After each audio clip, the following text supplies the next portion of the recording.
বাংলাদেশে আমি জানি না বিএনপি কি বাংলাদেশে একটা নেতাও পেল না যারা তাদের দলের চেয়ারম্যান করতে পারে।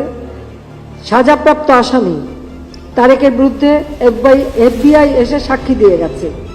খালেদা জিয়ার ওই নাইকো কেসে কানাডার পুলিশ এসে সাক্ষী দিয়ে গেছে।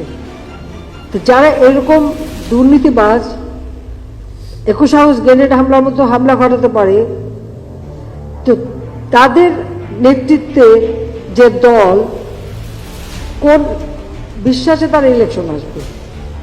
তারপর আমি বলবো যে ঠিক আছে, দল যখন আছে আর কিছু না হোক নির্বাচনের কি বলে নমিনেশন বিক্রি করা, এটাও তো একটা ব্যবসা তাদের।